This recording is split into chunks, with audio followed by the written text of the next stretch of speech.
Hey hello guys, இன்னைக்கு இந்த ட்ராமாவோட அர்த்தப்படுத்த பார்க்க போகிறோம். அதுக்கு முன்னாடி நம்ம சேனலை சப்ஸ்கிரைப் பண்ணாதவங்க சப்ஸ்கிரைப் பண்ணி பக்கத்தில் உள்ள பெல் ஐக்கனையும் கிளிக் பண்ணி வச்சுக்கிடுங்க. மறக்காமல் இந்த வீடியோக்கு ஒரு லைக்கும் தட்டி விட்டுருங்க. இந்த ட்ராமா எப்படி இருக்குன்னு கீழே கமெண்ட் பண்ண மறந்துடாதுங்க. ஸோ வாங்க வீடியோக்குள்ளே போகலாம். லாஸ்ட் எபிசோட்ல எல்லாரும் ஹீரோனி அண்ட் கூவை பார்த்துட்டு ஜோடி பொறுத்த நல்லா இருக்கு அப்படிங்கிற மாதிரி சொல்லியிருப்பாங்க. ஹீரோவும் அதை கேட்டுட்டு ரொம்ப ஜெலஸ்லேயே இருந்திருப்பான் இல்லையா? ஸோ அது வரைக்கும் பார்த்துருப்பான். அதுல இருந்தா கண்டினியூ ஆகுது. இந்த எபிசோட் ஓப்பனிங் சீன்ல காம்படிஷனும் ஸ்டார்ட் ஆகுது. ஜட்ஜஸ் டீச்சர் தான் உட்காந்துருக்காங்க. அதுல ஸ்பெஷல் கெஸ்டா ஒருத்தவங்க வந்திருக்காங்க. அவங்க ரொம்ப ஃபேமஸான டிசைனர். இவங்க வேற யாருமே இல்ல, மெங்கோட அம்மா, அதாவது வில்லிக்காரி இருக்கால அவங்களோட அம்மா தான். ஸோ அவங்களதான் இப்போ என்ட்ரோ கொடுத்துக்கிறாங்க. தென் ஃபர்ஸ்ட் மெங்கு தான் பார்ட்டிசிபேட் பண்றா.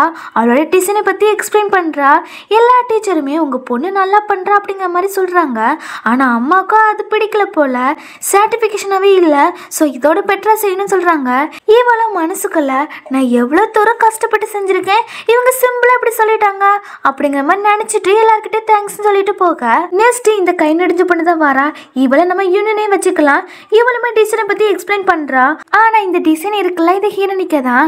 ஹீரோனி இதை பார்த்துட்டு எனக்குள்ள மாதிரி இருக்குன்னு ரொம்ப ஷாக் ஆகி நிக்கிறா. இங்க மெங்கோட அம்மா இருக்காங்களா, இவ எக்ஸ்பிளைன் பண்றதை பார்க்கும்போது அவங்களுக்கு அது பிடிச்ச மாதிரியே இல்ல.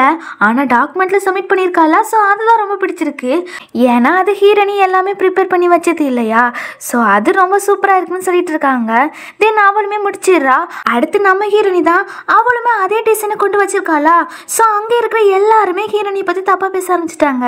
குவா எந்திரிச்சு ஏதாவது மிஸ்டேக் நடந்திருக்கும் அப்படிங்கிற மாதிரி சொல்றான்.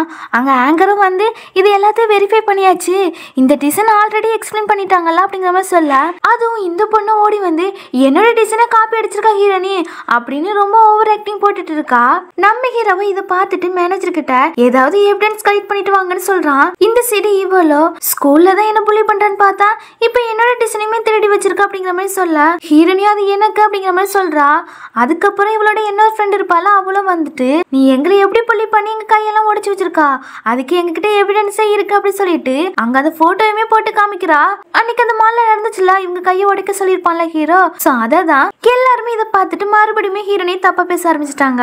உடனே இவ்வளவு ஹீரோனி கிட்ட வந்து இனிமே யாரும் உன்னை நம்ப மாட்டாங்க, ஏன்னா நான் பணக்காரில, நான் சொல்றதான் கேட்பாங்க, நீ எல்லாம் வெறும் பிச்சைக்காரி அப்படிங்கிற மாதிரி ரொம்ப பேசிட்டு ஹீரோனி கையை பிடிச்சு ஹீரோனி தள்ளி விட, அந்த டைம்ல நம்ம ஹீரோவை வந்து ஹீரோனி பிடிச்சிடறான்.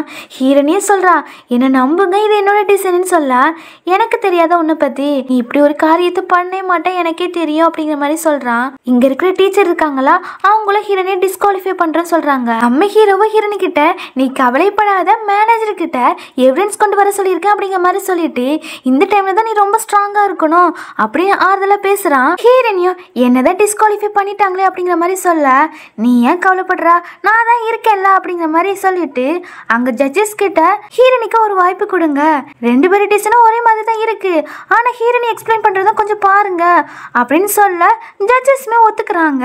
அதுவும் லைவா செஞ்சு காமிக்க சொல்லியிருக்காங்க. ஹீரோவோ நான் தான் முன்னாடி உனக்கு ஒரு ப்ராமிஸ் பண்ணியிருந்தேன்ல, உன்னோட டிசைனை நான் பார்க்க வரேன்னு, ஸோ நீ நல்லா பண்ண அப்படின்னு சொல்ல, ஹீரோனியும் உங்களுக்கு அதெல்லாம் ஞாபகம் இருக்கா அப்படிங்கிற மாதிரி கேட்கிறா. ஆமா அதெல்லாம் ஞாபகம் இருக்குன்னு சொல்றான். நெக்ஸ்ட் ஹீரோனியே லைவா ஒரு பொண்ணை வச்சுதான் எக்ஸ்பிளைன் பண்றா. வேற லெவல்ல பண்றா. அங்க இருக்கிற எல்லாருமே சூப்பரா இருக்குன்னு சொல்றாங்க. அது மட்டும் இல்ல, ஒரு டீச்சர் வந்து ஹீரோனியை டிஸ்குவாலிஃபை பண்றேன்னு சொன்னாங்கல்ல, அவங்களுமே ஹீரோனியை பாராட்டி பேசுறாங்க. இந்த சைடு மெங்க இருக்காளா, ஹீரோனி ஹாப்பியா இருந்தாலும் பிடிக்காதுல்ல, சோ ஏதோ ஒரு பிளான் போடுறா. அப்படியே இந்த சைடு இந்த ரெண்டு பொண்ணுங்களோ ஹீரோனி பின்னாடிதான் ஹீரோ இருக்கான்னு, சோ நம்மளால ஒன்னும் பண்ண முடியாதுன்னு நினைச்சுக்கிட்டு வீட்டுக்கு போலான்னு கிளம்புறாள்வ. அந்த டைம்ல மெங்கோ வந்து அவங்கள தடுத்துட்டு, நீங்க இப்படி பாதிலே போனீங்கன்னா எல்லாரும் உங்களை தான் தப்பா பேசுவாங்க, அப்படி இப்படி பேச அவங்கள உஸ்பத்தி விடா. இந்த பொண்ணு இருக்காளா, அவளா அப்பாக்கு டக்குன்னு கால் பண்ணி இங்க வர சொல்லிடுறா. அதுவும் இன்னொரு பக்கம் நம்ம ஹீரோனியும் சாமையா டிசைனா செஞ்சு முடிச்சிடுறா. அங்க இருக்கிற எல்லாருக்குமே அது பிடிச்சி போயிட்டு போல. ஸோ ஹீரோனியை வின்னரா அனௌன்ஸ் பண்ண வராங்க. அதுக்குள்ள இவளோட அப்பா வந்துடுறாங்க. இவங்க அப்பா வேற யாருமே இல்லை, ஸ்கூலோட பிரின்சிபல். ஸோ இவர் வர்றதை பார்த்துட்டு இவளுமே ஃபைனலி நீங்க வந்துட்டீங்களாப்பா அப்படி சொல்லிட்டு என்னோட டிசைனை இவ காப்பி பண்ணி வச்சிருக்கான்னு சொல்ல, அப்பாவும் பிள்ளை பிச்சை கேட்டுட்டு ஹீரோனி திட்டுறாங்க. இப்படி ஒரு காரியத்தை பண்ண உனக்கு எப்படி தைரியம் வந்துச்சு அப்படி இப்படின்னு ரொம்ப திட்டுறாங்க. ஹீரோனியும் நீங்க எது உண்மைன்னு தெரிஞ்சுட்டு ஃபர்ஸ்ட் முடிவெடுங்க அப்படின்னு சொல்லிட்டு இது என்னோட டிசைன் சொல்ல, இந்த பொண்ணு என்கிட்ட எவிடன்ஸ் இருக்கு, இது என்னோட டிசைன் சொல்லிட்டு கையில இருக்கிற டிசைன் டாக்குமெண்ட்டை ஹீரோனி முன்னாடி தூக்கி போட்டு இது எனக்கு தான், டீச்சர் லீ கிட்ட வேணா கேட்டு பாருங்கன்னு சொல்ல, உடனே டீச்சர் லீயுமே சொல்றாங்க ஹீரோனி மேலதான் தப்பு இருக்கு, அவ ஃபேமஸ் ஆகுறதுக்காக அடுத்தவங்க டிசைன் டாக்குமெண்ட்டை காப்பி பண்ணி வச்சிருக்கா அப்படி ரொம்ப ஒரு மாதிரியா சொல்ல ஹீரோயின்லாம் இதை எதிர்பார்க்கவே இல்ல. இப்படி டீச்சர் சொல்லுவாங்கன்னு இந்த பொண்ணு இருக்கல இன்னொரு வீடியோவும் போட்டு காமிக்கிறா. என்னன்னா ஒரு பொண்ணு ஆபீஸ் ரூம்ல வந்து டிசைன் டாக்குமெண்ட் எல்லாம் திருடுற மாதிரி இருக்கு. அதுவும் பேக் சைடு மட்டும் தான் நமக்கு தெரியுது, ஃப்ரண்ட் சைடு நமக்கு தெரியவே இல்ல. சோ இந்த பொண்ணை ஹீரோயினி தான் அப்படிங்கிற மாதிரி ஃப்ரேம் பண்ணி காமிச்சிருக்கா. சோ பிரின்சிபலும் அதை பார்த்துட்டு உன்னை நான் இப்பவே ஃபயர் பண்றேன் அப்படிங்கிற மாதிரி சொல்லி அசிஸ்டன்ட் கிட்ட அவளை கழுத்தை பிடிச்சு ஃபர்ஸ்ட் வெளியே அனுப்பு அப்படிங்கிற மாதிரி சொல்ல அவனு போறானா. அந்த நேரத்துல நம்ம ஹீரோவை அவனை மிதிச்சு போட்டுட்டு பிரின்சிபல் கிட்ட யார் எந்த தப்பு பண்ணாலும் இதே முடிவு தான் எடுப்பீங்களா அப்படிங்கிற மாதிரி கேக்குறான். அவங்களுமே ஆமான்னு சொல்றாங்களா. இந்த பொண்ணை வாய் வச்சுட்டு சும்மா இருக்காம அப்பா இவ இருக்கால இவ குவோட லவர், அது மட்டும் இல்ல டாட் மாஸ்டரும் இவளுக்கு ஹெல்ப் பண்றாங்க, அப்ப நான் பாத்துக்கிடுங்க அவ எந்த மாதிரி பொண்ணுன்னு அப்படின்னு சொல்லியுமே அங்க இருக்கிற எல்லாருமே ஹீரோனையும் ஹீரோவை பத்தி தப்பா பேச ஆரம்பிச்சிட்டாங்க. நம்ம ஹீரோக்கு கோவம் வருது.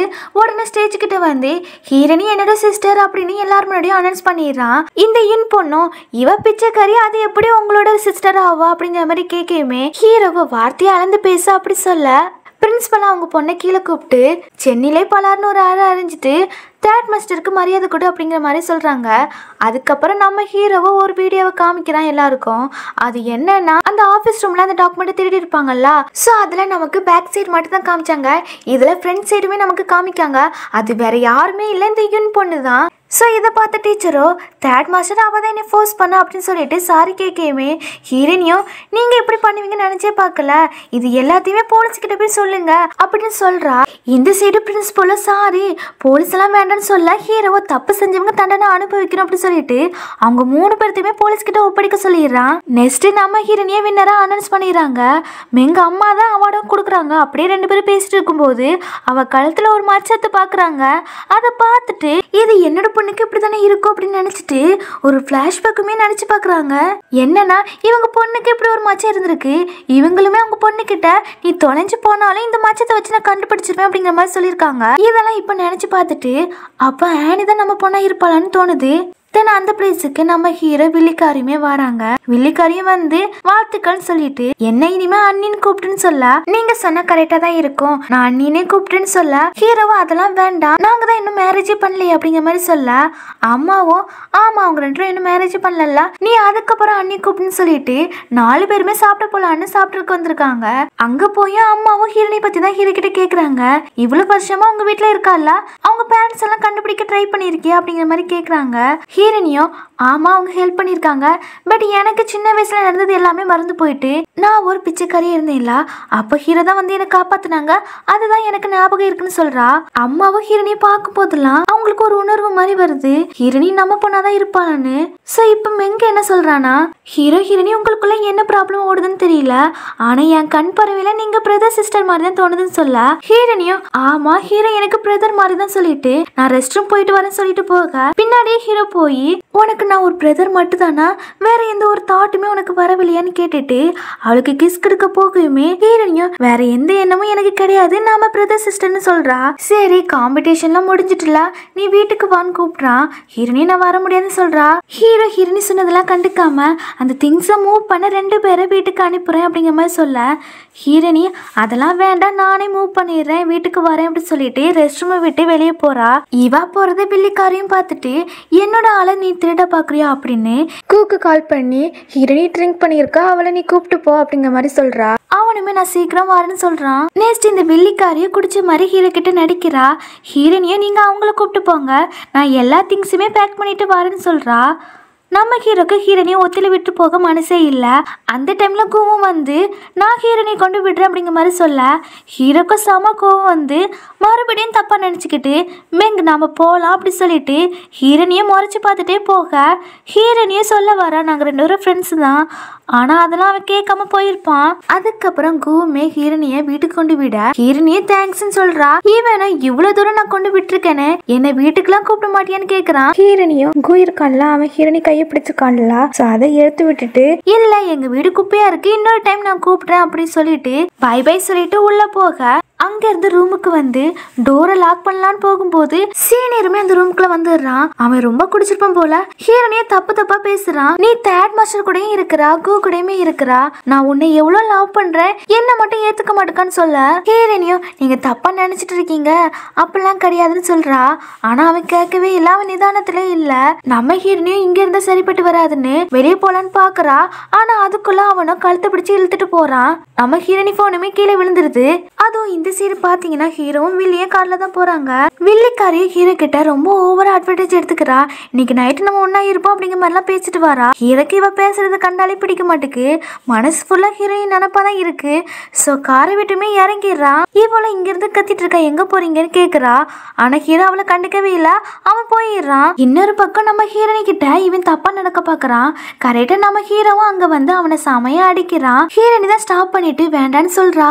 உடனே ஹீரோவும் ஹீரோனியை கூப்பிட்டு வீட்டுக்கு வந்து அவளுக்கு மருந்து போட்டு விட்டு சாரி உன்னை விட்டுட்டு போனதுக்கு அப்படின்னு சொல்ல, எதுக்கு சாரி கேக்குறீங்க, அதெல்லாம் வேண்டான்னு சொல்லிட்டு நானும் கூவும் ஜஸ்ட் ஃப்ரெண்டு தான், ஃபியூச்சர்ல எங்க 2 பேரையும் பத்தி தப்பா பேசாதீங்க, தப்பாவும் நினைக்காதீங்கன்னு சொல்ல எனக்கு அது தெரியும்.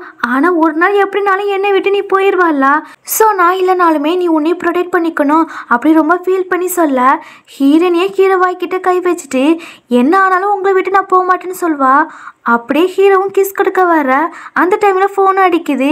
ஹீரோவும் அதை எடுத்து பேசிட்டு நான் வாரேன் அப்படின்னு சொல்றான். அதுவும் இன்னொரு சைடு மெங்க அம்மா இருக்காங்களா, மெங்கு போட்டோவெல்லாம் கொடுத்துட்டு இவளை பத்தி விசாரிங்க, எனக்கு டவுட் இருக்கு இவன் என் பொண்ணாதான் இருப்பாளான்னு அப்படி சொல்றாங்க. இங்க அம்மா பேசிட்டு இருக்க எல்லாத்தையுமே இந்த மெங்க கேட்டுட்டு அடுத்த நாள் ஒரு டாக்டர் கூட குஜாலா இருக்கா.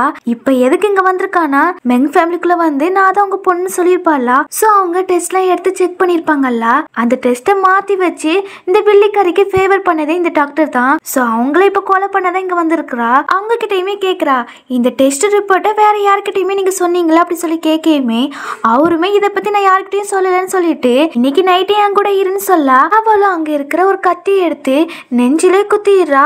அவர் அப்படியே இறந்துட்டாரா என்னன்னு தெரியல. இவ்வளவு வில்லத்தனமா அந்த கத்தியே பார்த்துட்டு இருக்கா. இதோட இந்த எபிசோட் முடியுது. அடுத்த எபிசோட்ல பார்ப்போம். Bye by.